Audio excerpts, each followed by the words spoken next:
une journée mémorable. Ce qui me fait le plus plaisir, je fais face à ma compagnie, la deuxième, où j'ai passé des moments très forts. Il faut ñu xam ne vraiment que ñun Sénégalais mais ku ñu xose ñu xuli la am nañu fulla am nañu fayda te am nañu ngor te am nañu jàmm te mën nañu bale aussi ah mën nañu bale mais ñoom su ñëwoon ne dina mais bal leen ñu bal leen mais waxuñu ko lu ñuy wax ay juróom-benn nit doon rey juróom-benn nit lu rëy bari na.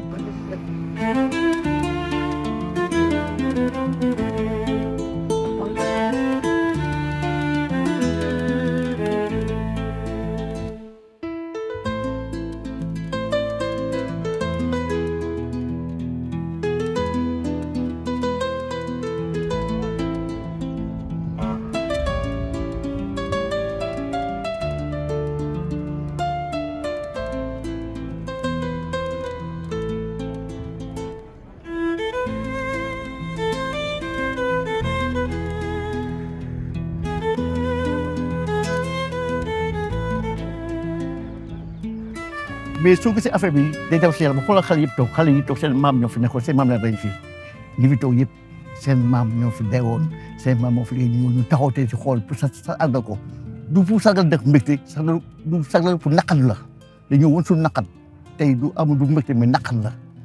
Donc nous sommes fiers d'être africains, sénégalais en particulier, pour avoir effectivement extirpé la France des griffes des Allemands. Ils le savent, mais ils ne le reconnaissent pas. En réclamant nos dus, nos ancêtres ont été effectivement massacrés. On ne parle pas de la fosse commune, on parle de 35 morts. C'est inacceptable.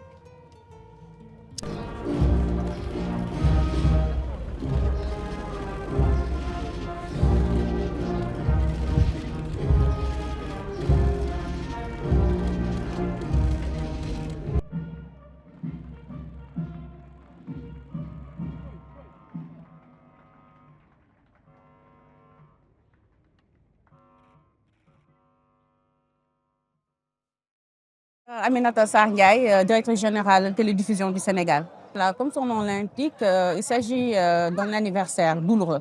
Donc 80 ans après, donc c'était en 1er décembre 1944, aujourd'hui 1er décembre 2024, nous sommes là pour nous recueillir. Et également, c'est un moment aussi de prière à l'endroit de nos martyrs. Il s'agit des tirailleurs sénégalais engagés dans une guerre qui n'était peut-être forcément pas la leur, mais qui ont été de tous les combats.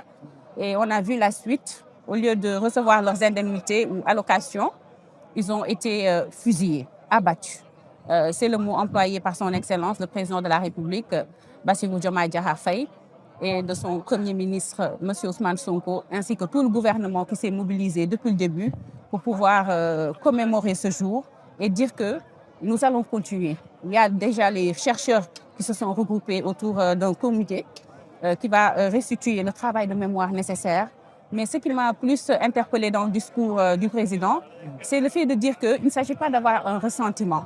Il ne s'agit pas de dire que cette France-là, c'est notre ennemi. Il faut dire qu'il y avait des décideurs à l'époque également. C'était le système colonial de l'époque.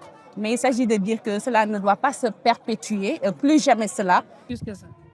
Hein? C'est plus que 35 morts. Ah oui. Je dis, il y a déjà la fosse commune et on nous cite 35 morts. C'est ça qui est grave. Amel dañu wara jox sunu pacano nañu ko jox waaw ñun laajuñ leen ñaanuñ leen saraxuñ leen ñooñu ko amel nañu ko jox. Ils n'ont qu'à donner ça à nos ancêtres. C'est pas pour nous autres les jeunes. Nous sommes jeunes. Moi, je suis né 71 jours avant le massacre. Le 10 septembre 1944. Donc, qu'est-ce que je peux raconter si ce n'est l'oralité de nos pays africains? Ça s'est passé comme ceci, ça s'est passé comme cela. Et ne voulant pas mentir, je m'en tiens à ça.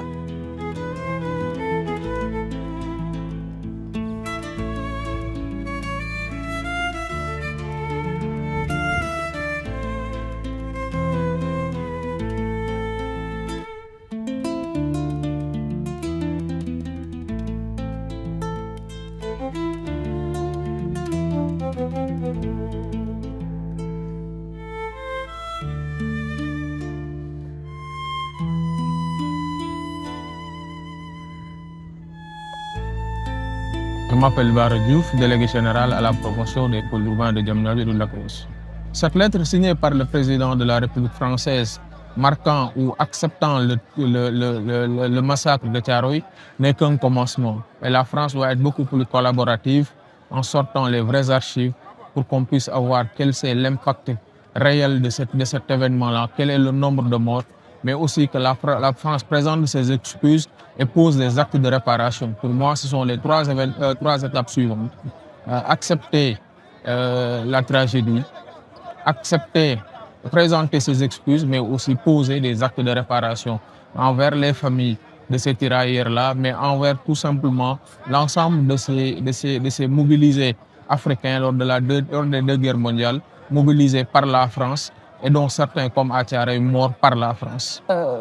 Tu ne peux pas en fait hériter, parce que je peux dire qu'il a hérité de cette tâche, parce que c'est une tâche dans l'histoire vraiment du français de l'époque coloniale. Donc, comment tu dois t'approprier cette histoire? C'est vrai que ça crée peut-être une gêne, c'est pourquoi il y a cette suite de déni qu'il y a eu.